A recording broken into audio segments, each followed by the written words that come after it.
महाभारत का वो दिन जब एक गुरु को अपनी वफादारी साबित करने के लिए अपने ही शिष्यों का खून बहाना पड़ा। आज हम बात करेंगे कुरुक्षेत्र युद्ध के 11वें दिन की, यानी द्रोण के उदय की। सोचिए, ये सिर्फ एक लड़ाई का दिन नहीं था, ये उस गुरु के गुस्से का दिन था जिसने बड़े प्यार से अपने चहेते शिष्यों को हथियार चलाना सिखाया और अब उन्हीं को खत्म करने के लिए रणभूमि में खड़ा था। पर असल सवाल तो ये है कि उसकी सबसे बड़ी जंग क्या अपने शिष्यों से थी या फिर अपने ही राजा से। चलिए आज इसी को समझते हैं कि कैसे इस एक दिन की लड़ाई ने पूरे युद्ध का नक्शा ही बदल दिया और क्यों एक गुरु को अपनी वफादारी साबित करने के लिए इतना खौफनाक फैसला लेना पड़ा। तो कहानी शुरू होती है एक नए सेनापति की शपथ से, एक शिक्षक से संहारक बनने की कहानी। देखिए, 10वें दिन भीष्म पितामह गिर चुके थे। कौरव सेना का हौसला मानो पूरी तरह पस्त था।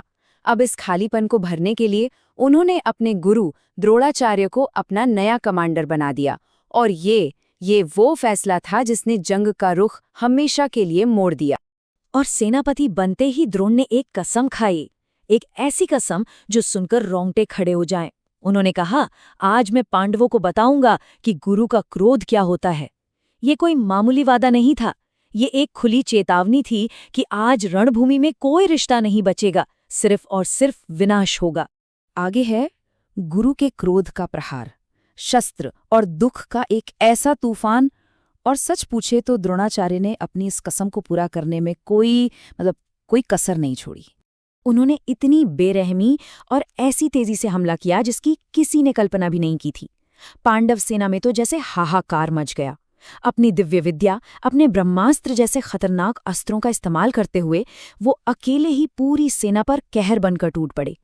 ऐसा लग रहा था मानो रणभूमि में एक नहीं बल्कि कई द्रोण एक साथ लड़ रहे हों। हालत ये हो गई थी कि पांडव सेना बस खत्म होने की कगार पर थी। बड़े बड़े महारथी उनके सामने नहीं टिक पा रहे थे। पूरी की पूरी सेना बिखर रही थी और एक पल को तो ऐसा लगा कि बस आज ही युद्ध खत्म हो जाएगा। लेकिन पांडव भी कहाँ आसानी से हार मानने वाले थे। एक तरफ भीम अपनी गदा से कौरव सेना को तहस नहस कर रहे थे, तो दूसरी तरफ अर्जुन के बेटे युवा अभिमन्यु ने ऐसा पराक्रम दिखाया कि खुद द्रोणाचार्य भी उसकी तारीफ किए बिना नहीं रह सके। अब आता है शिष्य का धर्म संकट, अर्जुन बनाम द्रोणाचार्य। देखिए, दिन का सबसे बड़ा, सबसे इमोशनल क्लैश तो तब शुरू हुआ जब गुरु और उनका सबसे प्यारा शिष्य आमने सामने आ गए। और फिर गुरु और शिष्य के बीच दिव्यास्त्रों की एक ऐसी भयंकर जंग छिड़ी कि यकीन करना मुश्किल है। ये कोई मामूली लड़ाई नहीं थी, ये दो ऐसे योद्धाओं के बीच का मुकाबला था जो एक दूसरे की हर चाल, हर कमजोरी, सब कुछ जानते थे। पूरा आसमान दिव्यास्त्रों की चमक से दहल उठा था। पर यह सिर्फ हथियारों की जंग नहीं थी, ये एक दिमागी खेल भी था। द्रोण को एक बात अच्छे से पता थी कि अर्जुन उन पर कभी भी जानलेवा हमला नहीं करेगा। अपने गुरु के लिए अर्जुन का जो सम्मान था वही उसकी सबसे बड़ी कमजोरी बन गया। वो बस अपना बचाव कर रहा था, हमला नहीं। और अब आता है वो निर्णायक मोड़, एक अपमान और एक भयानक संकल्प।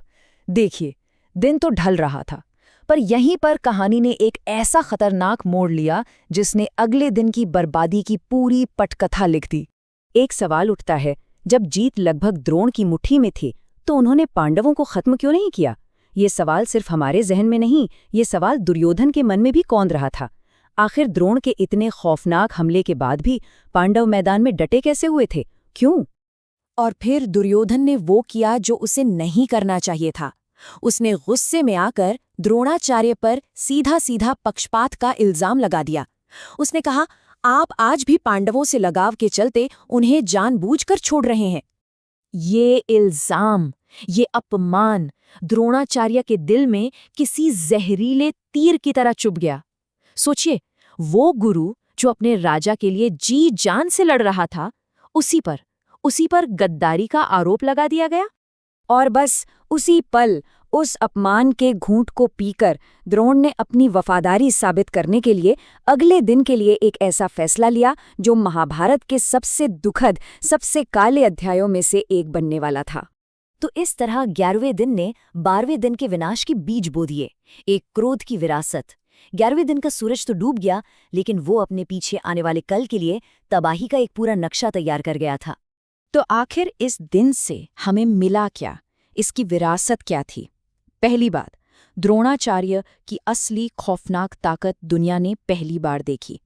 दूसरी बात, पांडवों को ये समझ आ गया कि ये जंग अब कहीं ज्यादा मुश्किल होने वाली है।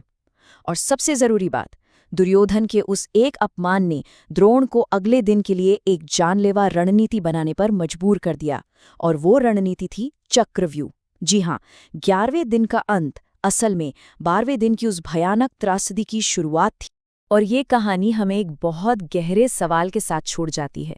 जब कोई जंग टूटे हुए दिलों से लड़ी जाए तो उसमें असल में जीतता कौन है? जब रिश्ते, सम्मान और फर्ज आपस में टकराते हैं तो जीत और हार का मतलब ही क्या रह जाता है? सोचिएगा जरूर।